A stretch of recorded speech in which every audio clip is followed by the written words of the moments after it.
You go on and do what? Do you do 30 minutes or 45? And because I know y'all both close it out. 30, he goes between 35 to 40, sometimes 45, depending on the audience. Mm-hmm. When we first started, he was doing 30, I was doing an hour, and then we was doing like 5 or 10 at the end. But now the part at the end just kept growing and growing. Now he does about 25, I'll do about 35, 40. Then we'll do like about another 25, 30 together at the end because it just grew. So we had to I just can't get mine too shorter than 35 because I'm such a storyteller format. There's so many callbacks.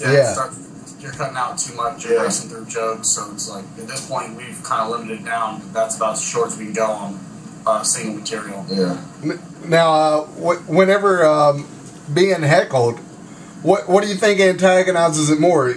Y'all as a single unit, or when y'all both get up there? Is that when they really get rowdy, or? Well, at the end we encourage it. Yeah, we encourage the rowdy, I think, because that's where we're improvising stuff. We're telling a couple road stories anyway, so we don't really care if they start getting crazy then. Because also there's the two of us up there who both got our ammunition ready. So, but when I go up there, normally if there is a table, unless it's like you gotta tell which ones are the ones that are just ready to start talking, and if you instigate it, they'll run the rest of the show. So normally when I go up there, I don't try to stir up the hornet's nest and then let Matt come up there and have to deal with them. So normally I don't do a bunch of audience work, and if there is somebody, unless it's just blatantly obvious, I don't they're just being like rude or something like that. Like we'll draw it for different reasons too. Like now it hardly happens at all now, but if Patrick's getting heckled in his set, normally it's the way he looks. He's just out of place for that town because he'll have the mohawk and the painted nails painted again, painted fingernails, and he'll just some smart ass in the crowd just won't be able to get past that or something, and that's what he'll have to deal with.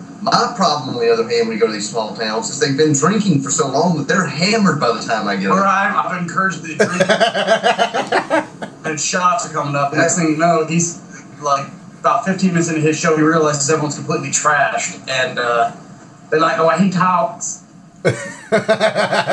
Say it again with a southern accent, see if they remember it. Oh, this guy's good. I've heard him before somewhere. Now, have you ever had it? I'm sure you have, all the shows y'all do, but do you ever have it like where, Pat, you'll go up and maybe you'll kill, Matt, you go up and you won't kill, and then, or vice versa, either way, and then when you both get up there? Well, we've had it the other way several times. It's been back and forth every once in a while where, like, depending on the crowd, like, it's just more of a rambunctious crowd and I've worked it better. But that really doesn't happen anymore. We've gotten the show to be, and he can reset a room anyway, so it wouldn't matter how good I did. I'm not going to, throw him off. He'll be able to reset the room. Then by the time we come back up then together, if they decide they hated me because I was too much, too crude, and they love Matt, when I come back up, it's like they accept me now because he likes me. Yeah, I vouch for this guy. I vouch for me. So everyone just kind of forgives me for the 30 minutes that I did. But yeah, we do talking about my dick. Yeah. In every show afterwards, there are certain audience members that preferred one of us to the other, but they're never. It's not the same. Like this table would like me better. This table would like Patrick. Yeah, they don't. It's not like an on-off switch. Like, okay, we only like him. We only. If they like the entire show, there might be a preference, But yeah. See, I imagine it would just be awkward if they didn't like you and having to go back up there and face them again. There's been times like that where I have honestly, because the show was way more conservative than. Apparently the venue did not pump it properly. Like, we gave them a very obvious, it's a rated R show, it's an adult show, and they barred and not... Places that chose not to advertise they'll just push, like me, because I'm the closer. I'm like, you're throwing Patrick under the bus when you do that. They have to understand I think it's going to be like a Bill Cosby kind of set, and it's like, just talking about family and nice stuff, and I go down doing a joke about throwing semen at somebody, and all of a sudden I've completely offended everybody. And so I've actually done a short set when that's going down. When I realized, I was like, I'm just digging a really big hole here. I'll let Matt come back up, and it's pretty tough to get my energy to want to go back on that stage. But I'm not going to abandon Matt to leave the end of the show. So I get back up there. And normally, most of the time when that happens, when they decide they didn't like me, when I come back up with Matt, they're okay now. They're better. Yeah.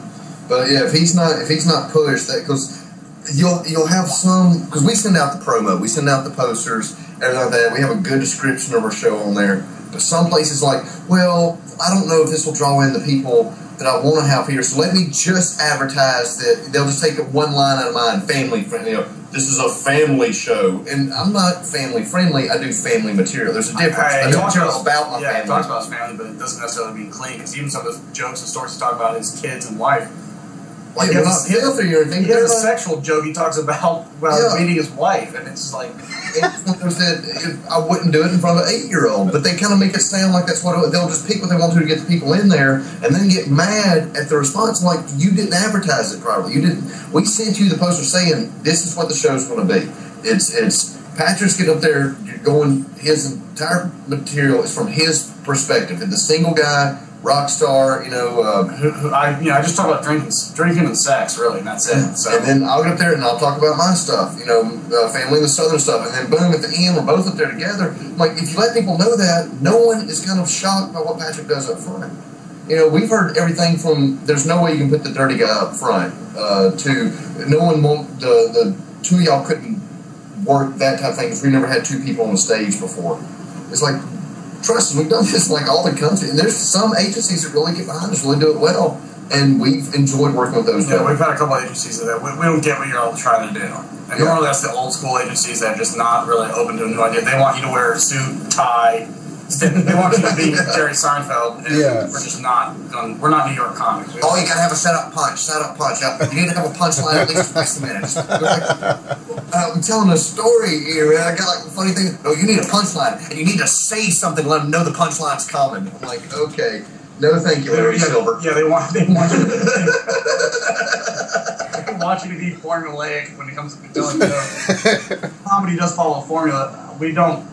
At least our show switches it up a lot. I go from like setup punch jokes to story jokes. He does the callbacks, the stories, and a couple of quick jokes. Like I have a lot of callbacks because I'm lazy. That's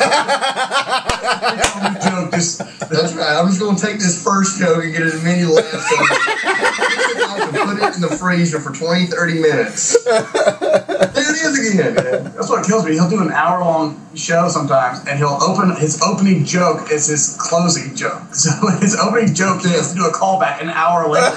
Just reference it. And that's what cracks people is like. I look at my show because I wrote it, so I've seen it written out on paper, like in like a set list kind of thing. And I've marked where my callbacks are. I'm like, the first joke is called back here. The second one is right before here. This one is here. So about like halfway through my show, there's a callback right after I just did it. Just keep going back out.